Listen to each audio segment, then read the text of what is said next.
ओम दुर्गाए नमः। जय माँ ब्रह्मचारिणी की।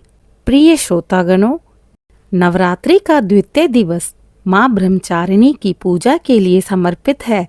इस दिन दुर्गा सप्तशती का दूसरा अध्याय पढ़ा जाता है।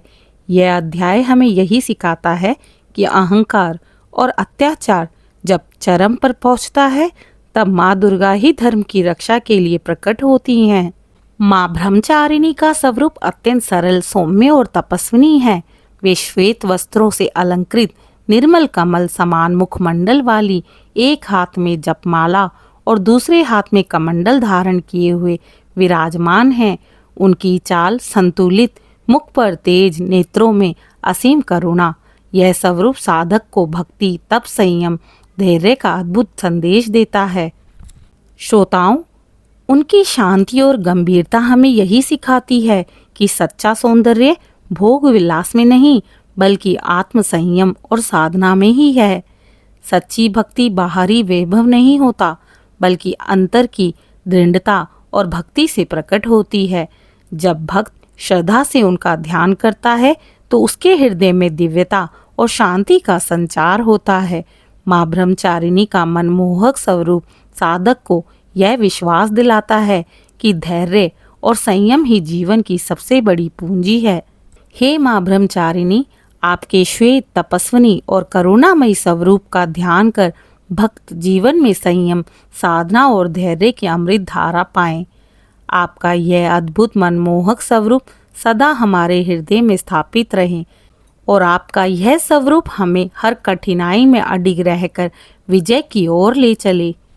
माँ ब्रह्मचारिणी के इस मनमोहक स्वरूप को अपने हृदय में स्थापित करते हैं। प्रिय श्रोताओं, आज हम माँ ब्रह्मचारिणी का स्मरण करते हुए इस कथा का आरंभ करते हैं।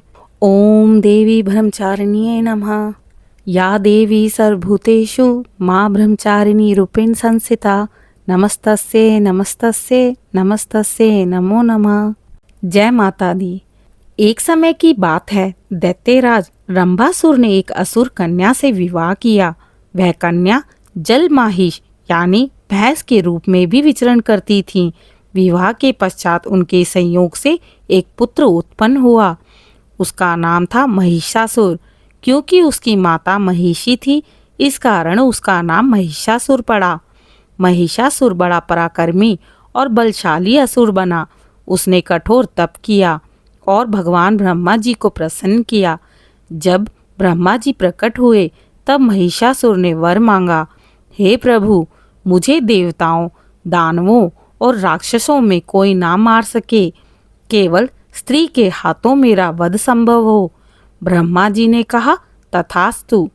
महिषासुर ने सोचा कि स्त्रियों में इतनी शक्ति कहाँ होती है, वह मुझे कैसे मार सकेंगी। यह वर उसे अमरता के समान लगा। वरदान को पाकर महिषासुर का अभिमान और ज्यादा बढ़ गया। वह दैत्यों का राजा बन गया और तीनों लोकों पर आक्रमण कर बैठा। देवताओं को स्वर्गलोक से निकाल फेंका। इंद्र, अग्नि, सूर्य, चंद्रमा, वरुण आदि देवता भयभीत होकर इधर उधर भटकने लगे। स्वर्ग पर दैत्यों का शासन हो गया। देवता असहाय होकर ब्रह्मा, विष्णु और महेश त्रिदेवों के पास पहुँचे। उन्होंने करुण स्वर में कहा, हे देवगणों के स्वामी, हम अपने लोक से वंचित हो चुके हैं। महिषासुर का अत्याचार इतना बढ़ गया है कि हम कभी भी सुरक्षित नहीं हैं। कृपया हमारा उद्धार कीजिए। देवताओं का दुख सुनकर ब्रह्मा, विष्णु और महेश त्रिदेवों को बहुत क्रोध आया। उनके मुख से प्रज्वलित अग्नि ज्योति प्रकट हुई। वह अग्नि तेजोमय होकर सब ओर फैलने लगी और देवताओं के तेज से मिलकर एक अद्भुत दिव्य स्वरूप धारण कर लिया। वह स्वरूप था आदि शक्ति माँ दुर्गा का प्राकट्य। भगवान शंकर ने उन्हें त्रिशूल प्रदान किया।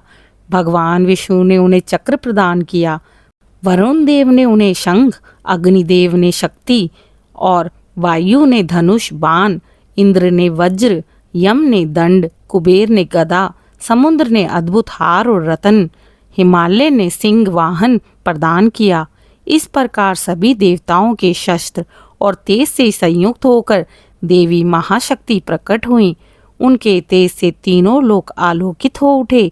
देवताओं ने उनके आगे नतमस्तक होकर स्तुति की। हे माँ, आप ही सृष्टि की पालनहार हैं, आप ही रक्षण करने वाली हैं। आपके बिना कोई कार्य संभव नहीं हो सकता। कृपया कर हमारा उद्धार कीजिए। देवी ने मुस्कुराकर आश्वासन दिया। देवताओं, भय मत करो, मैं शीघ्र ही महिषासुर का वध करके तुम्हें स्वर्गलोक दिलाऊंगी। भक्तगणों, जब अधर्म और अन्याय बढ़ता है तो देवी शक्ति स्वयं प्रकट होती हैं। अहंकार में डूबा हुआ दैत्य चाहे कितना भी बलशाली क्यों ना हो, वह अंततः नष्ट हो ही जाता है। देवताओं का दुख सुनकर माता आदि शक्ति ने स्वयं को साकार किया और धर्म की रक्षा का संकल्प लिया। श्रोताओं, इस प्रकार हमने नवरात्रि के द्वितीय दिन यानी दूसरे दिन महिषासुर के जन्म और उसके अत्याचारों की कथा सुनी। कल की कथा में हम सुनेंगे कि किस प्रकार माता दुर्गा ने महिषासुर का वध किया। इस प्रकार की धार्मिक कथाओं को सुनने और नवरात्रि के तृतीय अध्याय को सुनने के लिए मेरे चैनल दिशा स्पिरिचुअल को लाइक, शेयर, सब्सक्राइब करें और अपना समर्थन दें। कृपया कमेंट में जय माता दी अवश्य लिखें।